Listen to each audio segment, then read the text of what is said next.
The Pop Culture Cafe Radio presents classic thrillers.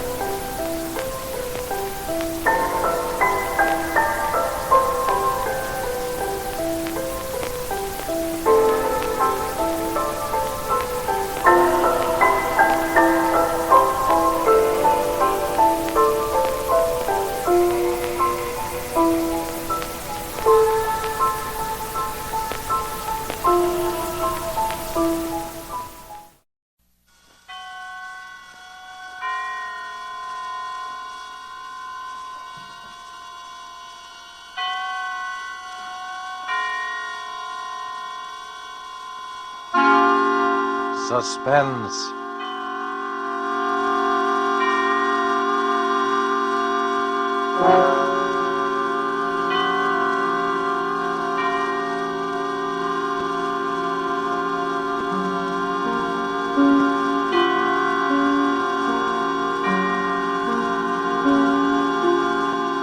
This is the Man in Black, here again to introduce Columbia's program, Suspense.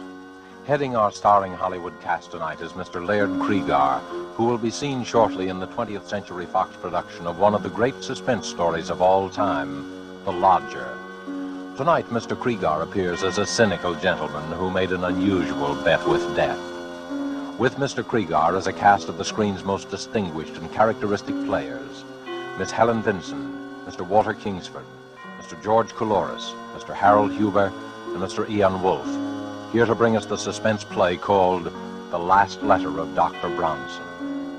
And so with the performance of Laird Cregar as he writes for us this last letter of Dr. Bronson, and with the performances of, in the order of their appearance, Walter Kingsford, Ian Wolfe, Harold Huber, Helen Vincent, and George Couloris, we again hope to keep you in suspense.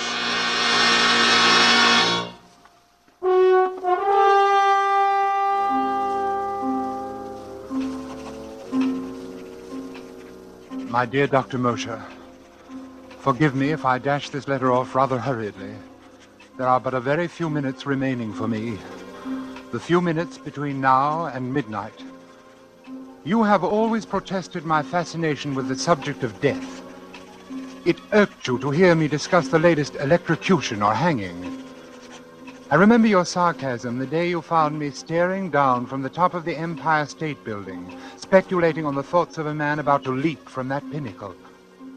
You alone, Moshe, know how this fascination led to my latest experiment. I should say, my last experiment. I promised you a complete account of it all. Here is that account. First of all, let me recall a conversation which we held here in my study a little over a year ago. There you go again, Bronson. Death and murder. Really, you're unhealthy. Please answer my question, Moshe. Why do men behave as they do? What keeps them from breaking loose? Why don't they kill one another as animals do? Why, because they aren't animals. But, my dear Moshe, being neither vegetable nor mineral, they must be animals. But what I mean that is... you do not know the answer. I do. So? I have been studying the question for some time, and I've concluded that there are 5 basic checks which serve to restrain man from murdering his fellow man. Oh, really, Bronson? The obvious corollary is that murder occurs only when some stronger drive overrides these 5 basic checks. Oh, you make it sound very simple. It is simple. And what are these 5 basic checks? Well, I'm not prepared to reveal the outcome of my study as yet. I must put my theory to the test. That would seem to be a difficult undertaking. Difficult, yes, but intriguing. Oh, well, I take it you're about to embark upon another of your experiments. Correct. Bronson, why must you keep on? These studies invariably bring you some physical, or what is more dangerous, some nervous disaster. And in turn, your handsome bill for putting me in shape to conduct the next. Sooner or later, you will experiment yourself into a position beyond my power to aid you. Let it be later, then.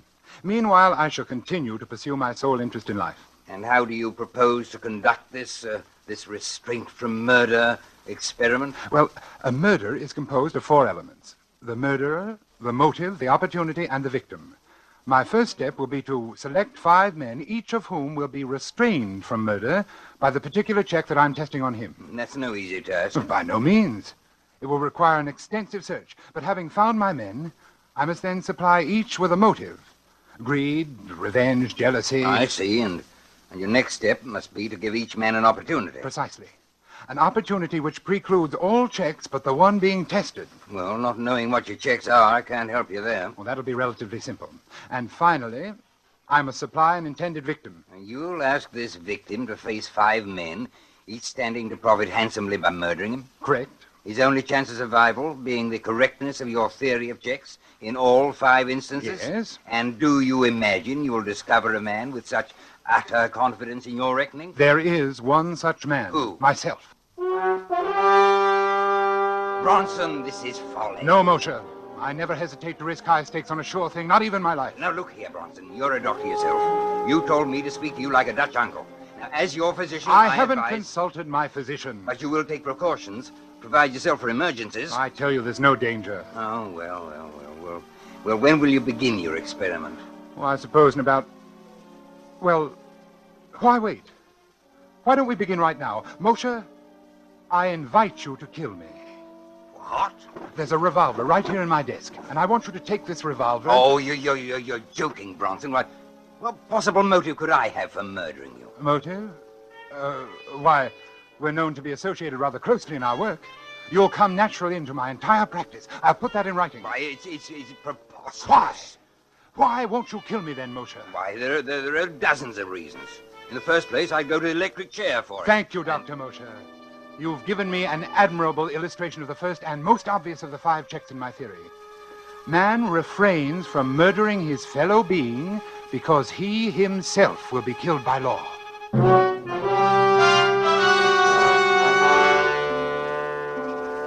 Remember, Moshe? Remember how it began? That was more than a year ago. Yes, I've spent more than a year in selecting my other 4 subjects, because the checks I wanted them to prove were not so simple. In selecting my people, it was necessary that I cultivate the friendship of each, so that when the time should come to confront him with my proposition, I should be certain of how he would act.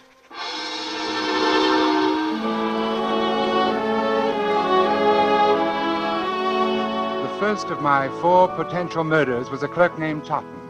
Totten was badly in debt, his wife in the hospital about to undergo an expensive operation, and he was a deeply religious man. We went to church together on Sunday evenings at St. Luke's, right around the corner from my apartment. One Sunday evening after the service, I asked him to come to my apartment, and we talked as we walked along. You know, Dr. Bronson, I was talking about you to my wife the other day, before they took her to the hospital. I was saying what a great comfort it was to be with you these Sunday nights. Now, come, Mr. Totten, you embarrass me. No, I mean it. In the world today, too many people seem to feel that they no longer need their God. Yes, but their lives are void of the great thing you have in your faith. The church is a great comfort to me, and I do need something to cling to in times like these. Mr. Totten, you could make rather good use of $5,000, couldn't you? It isn't like you to make fun of my poverty. No, I'm quite sincere. You know what even $100 would mean to me, and at present more than ever. Yes, with your wife's Oh, misfortune. isn't this your apartment we're passing? Oh, I want to go in the side way. We shall be unobserved. Unobserved. Oh, you'll understand presently.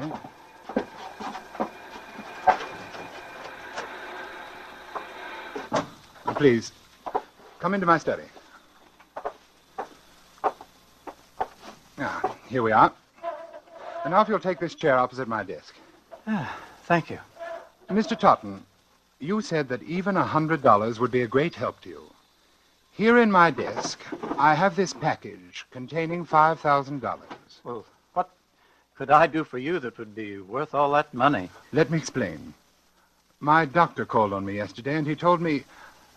well, to be quite frank with you, Mr. Totten, he said that I was slowly going mad. Oh, no, that couldn't be. I'm quite all right at present, but it's only a matter of time, and I'd rather not have to face it. I believe you can understand that. But there must be something you can do, knowing in advance. There is, and I want you to help me. I don't understand. Put on these gloves. Take them. But why? As soon as you have them on, I shall hand you this paper knife. Notice how very sharp it is. I grip it firmly, thus, and clearly impress my fingerprints on the handle. Finally, here on the desk, I am leaving this note, explaining that I have committed suicide. Suicide? When the knife is in your hand, I want you to drive it into my heart. Then you may leave by the same way we came in. You'll be quite unnoticed, and with the $5,000 in your pocket. You can't mean this. But I do. You see, I don't have the nerve to... Well, I can't quite make the final move myself. You would greatly oblige me. And with the $5,000, you will be able to give your wife the treatment she needs. What do you say? You can't die yet. You're not ready. Would you have me wait until I've gone mad? You can't take the matter of life and death into your own hands. I am not asking you to pass judgment upon my actions. Whether I wish to live or die is my own concern, and my mind is resolved. Is that clear? I'm sorry for you. I'm merely asking you to do something for which I will pay you very well. You will, of course, be killing me. But if you could realize what life would be like for me, otherwise I'm very sorry, but I can't oblige you. If it's the law you fear... No, it's not that. You seem to have arranged that perfectly. Then what is it? I'm an honest Christian, and I thought you were, Dr. Bronson. If you don't understand why I can't do this monstrous thing, I suggest you look up the 6th commandment. Good night.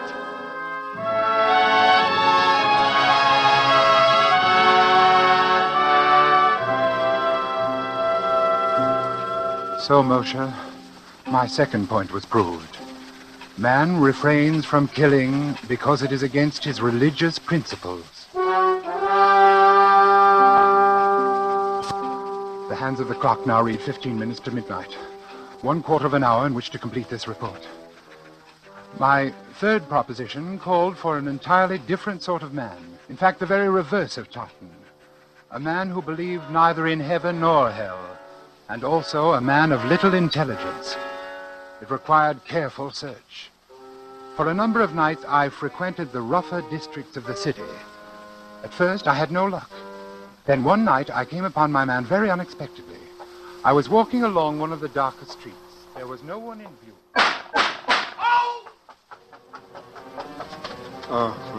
He was slumped down beside an ash can.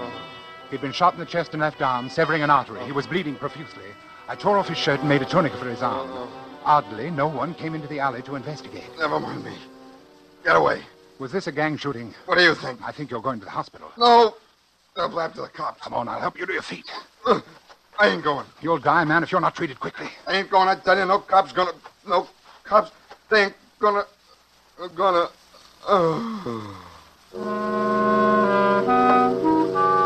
His name was Mac Doyle.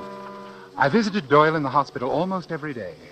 Several months later, I decided to put him to the test. I found Doyle in one of his hangouts and brought him to my apartment. Hey, this sure is a fancy roost you got yourself, Doc. I find it very pleasant. Have a cigarette? Thanks. Doyle, how many men have you killed? That's all right, Doyle. I understand. Now, suppose we get down to business. Yeah. I've been wondering what you want me for. I want you to do something for me, and I'm going to give you $5,000 to do it. Will you do what I ask you? For $5,000. Spell it. I want you to put on these gloves so there won't be any fingerprints. Then I'm going to hand you this knife, and you're going to kill me with it. Huh?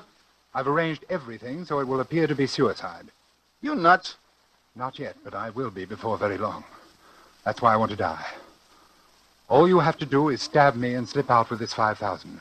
Is this on the level? Absolutely. This wad of dough is mine if I kill you? That's right. And nobody will know I done it? No one. These gloves is kind of big for me. That's all right. They'll do. Yeah.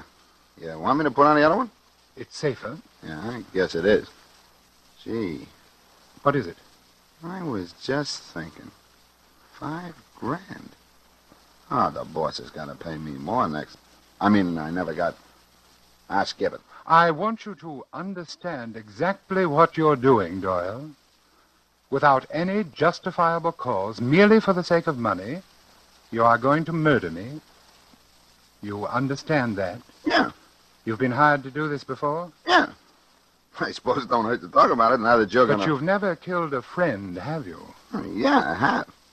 Anyway, they was my pals till they got in the boss's way, but when the bosses say slip it to a Matt, then they was just another job to me. But there's a little difference in this case, Doyle.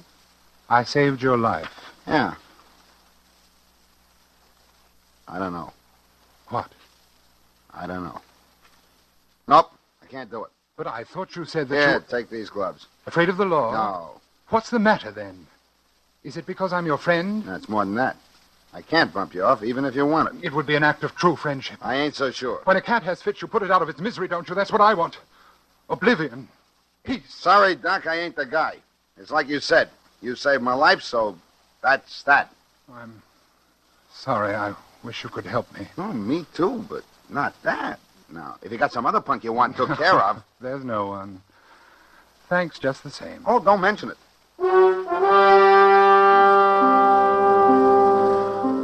There was my third proposition. Man will not kill fellow man if a sufficient degree of gratitude has been invoked. Even a professional killer and one of the lowest examples of human life, such as Doyle, could not bring himself to murder his benefactor.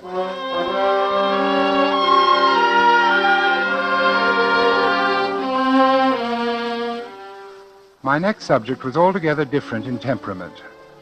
With Judith Ainsley, I used a special technique. I first encountered Judith Ainsley when I operated on Barrett Sheffield, the actor. You will recall that Sheffield was brought to the hospital with a lung abscess. As I prepared to do the rib resection, I noticed that the nurse standing beside me was greatly agitated. Retractors, Doctor. Thank you. Doctor, do you think this is advisable? What? His dyspnea is more pronounced. Listen. Miss Ainsley, another hemostat, please. But he's getting blue. Doctor, do you think you really should? He's cyanotic. Miss Ainsley. I'm sorry, Doctor, but if... Doctor. Quickly, caffeine. Quickly.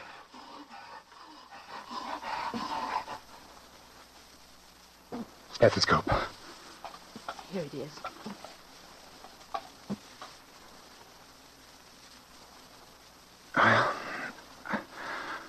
That's that. Yes, that's that. Miss Ainsley, what's the matter with you? You've been acting strangely all through this operation. You killed him. You killed him. You shouldn't have gone ahead. You know that. I warned you. I shall see to it, Miss Ainsley, that you are never assigned to one of my cases again. What's the matter with you, anyway? Have you never seen a pulmonary before? Or does it upset you to see a handsome actor like Barrett Sheffield die? Yes, it did. Oh? Yes. We were going to be married next week.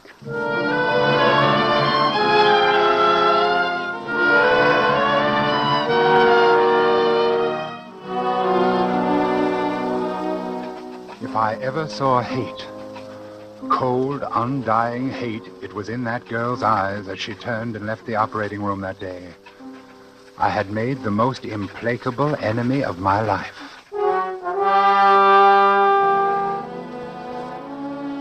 As I come to my third check, dear Mosher, it suddenly occurred to me that Judith Ainsley was the perfect subject. One day at the hospital, I inquired about Miss Ainsley and learned that she had done 4 years of medical and was now interning at Cedars of Lebanon in hope of picking up a resident fellowship. I went down to the hospital and sat in the doctor's lounge waiting for her. Presently, she came in with another intern. I stood up. She turned and looked at me. I saw again in her eyes that inexorable hate. She had never forgiven me for what she felt was my negligence in the death of the man she loved. I walked toward her. Excuse me, please. I see you remember me, Miss Ainsley. Yes, will you excuse me, Miss please? Ainsley, you may not believe this, but I've come here especially to talk to you today. To talk to me, Dr. Bronson? Yes. Come along with me, please. In this treatment room, please. We can talk privately. Dr. Bronson, I don't think there could be anything you and I can say to each other. Well, now, Miss Ainsley, that all depends. That all depends. Sit down, won't you? Miss Ainsley... Dr. Ainsley, if you please. Oh, yes, of course. Doctor, I have a little proposition to make to you. First of all, there are 2 facts I'd like to be sure of. A, you are unable to set up your own practice because you don't have the money to get started. Is that right? I don't see what business that is of yours, but it happens to be true. Fine. Fact B, you still hate me and feel a strong desire to be revenged for the wrong which you consider I have done you. Yes, I'm afraid that's true, Dr. Bronson. Good. Good? Yes. You see, I want to pay someone to murder me. And I think you'd enjoy it more than anyone, and you need the money, too. Dr. Bronson, I'm very busy. There's a patient in 302. Will you please... Wait a moment, Dr. Ainsley. I'm perfectly serious. Absolutely serious. You want to die? Yes. You see, I'm going mad. I can't face it. I wish to end my life immediately. You're smiling. Good, you're interested then. You going mental, Dr. Paresis? Yes. Hopeless. I've been to 5 or 6 men about it. Are you far gone? Hallucinations? Delusions of grandeur? Yes, advanced stages. Agony. Yes, it must be quite a temptation to get it over with. I wonder what I would do if it happened to me. I want you to understand, Doctor, that I'm not asking you to perform a crude murder. This would look like a simple error, unavoidable. There would not be the slightest aspect of homicidal intent. Really, that's most interesting, Doctor. Go on. My heart. I've had considerable damage. Coronary occlusion. Had to spend some 6 weeks on my back. Just got up last week. Naturally, I was given digitalis. Ah, I see, Doctor. You've been heavily digitalized, and if someone were to give you an injection of calcium gluconate, you would have an immediate heart block, dead within a few minutes. Exactly. I must compliment you, Dr. Ainsley. You've learned a great deal. What a pity you can't have your own practice. And that, of course, reminds me. Ah, another inducement? Of course. I plan to pay you the sum of $5,000 for your professional services in this matter. And I think, unless times have changed greatly since I've been in practice myself, you ought to be able to set up handsomely with that. My own practice. You'd better be careful, Doctor. You may tempt me a little bit too far. I thought you'd find it an attractive proposition. It will be only an error. I will say that I'm feeling badly again, a recurrence of my pericardial pains. I'll go back to bed and ask that you be assigned to my case. The rest is simple. No one would ever expect you to know that I had been digitalized. Still, if I were on my toes, I would naturally go over your case history before giving medication of any kind. Well, yes, I suppose that's true. Professional people might think you had been a little lax. Might not have the highest regard for a new doctor who launched her career with such an unprofessional incident. Just a slight stain on your reputation for just a short while. You're very clever, Doctor. You knew that would do it, didn't you? I want to thank you. You've done me a great service. You mean you'll do it? You've reminded me that nothing, no money, revenge, nothing, can be worth the slightest suspicion in a doctor's career. I've worked too hard. I've waited too long for my practice. When I get it, it won't be soiled by any single act of carelessness. They'll never say that I lost any patient because of an error in judgment. You see, I once knew a doctor who did.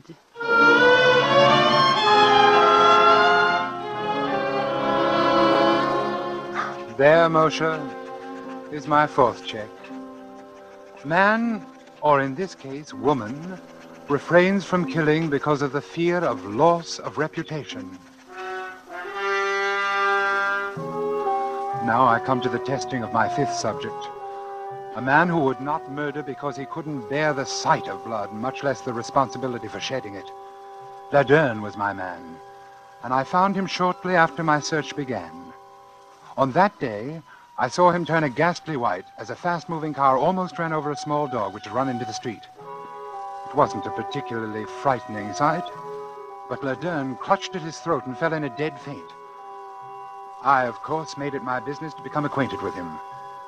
I hadn't seen him for more than 4 months, until tonight. He's changed, I noticed, as he took his place at my desk. He's thinner. His dark eyes seem blacker than ever. Laird, I want you to do me a favor. It's a little peculiar, but I'm perfectly sincere about it. Well? Circumstances require that my life be ended, but I can't quite reach the point to kill myself. I've arranged everything necessary to give the appearance of suicide. Here is the farewell note which I've written. I see. And here is the knife with which, apparently, I shall have killed myself. Notice I am carefully putting my fingerprints on it. Yes. Here are the gloves for you to wear. And here is $5,000 for you if you will drive this knife into my heart. What do you say? You've arranged everything? Everything. No one knows I'm here? No one? And you want me to kill you? Yes. Of course, it will be a bit messy.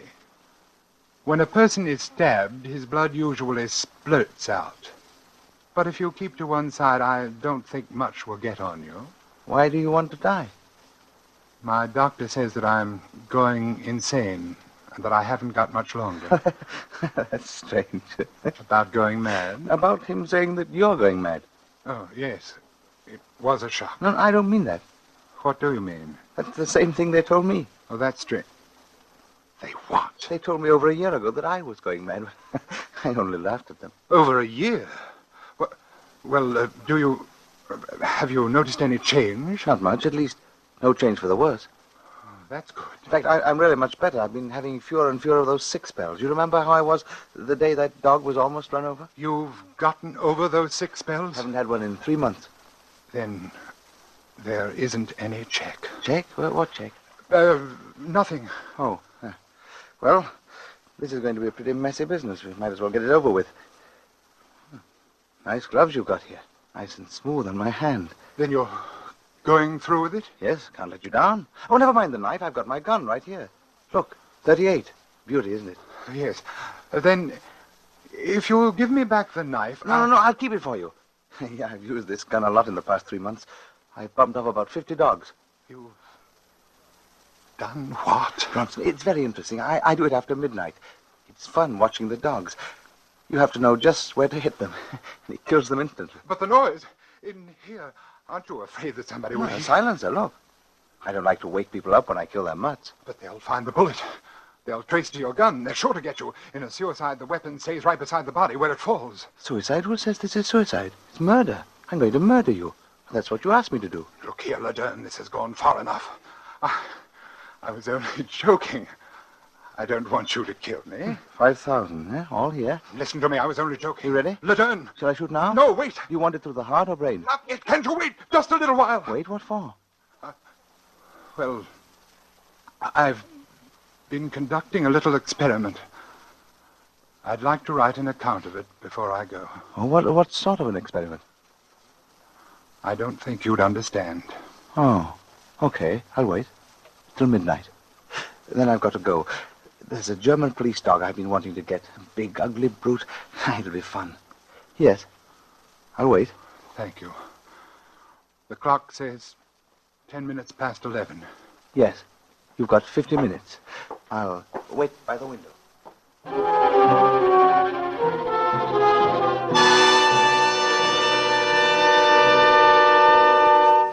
And so, Moshe, my experiment has ended. As you predicted, I have finally placed myself in a position beyond your power to aid.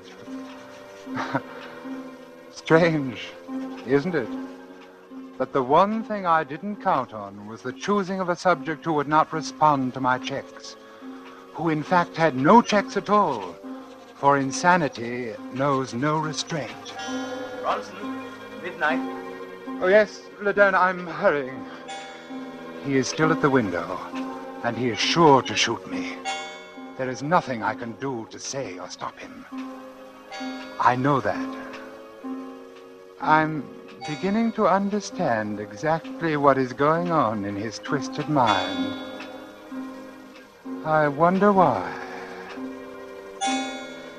Now I shall sign my name for the last time and lay down my pen. Then I shall look up and say, "All right, Laderne." All right, Laderne.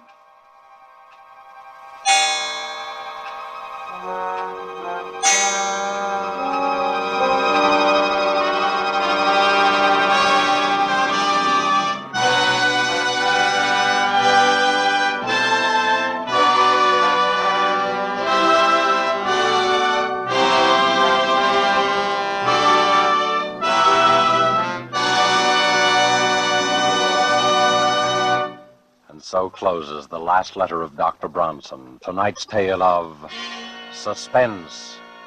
In our Hollywood cast tonight, Laird Cregar played Dr. Bronson. Walter Kingsford played Dr. Mosher. Ian Wolfe was Mr. Totten. Harold Huber played Doyle.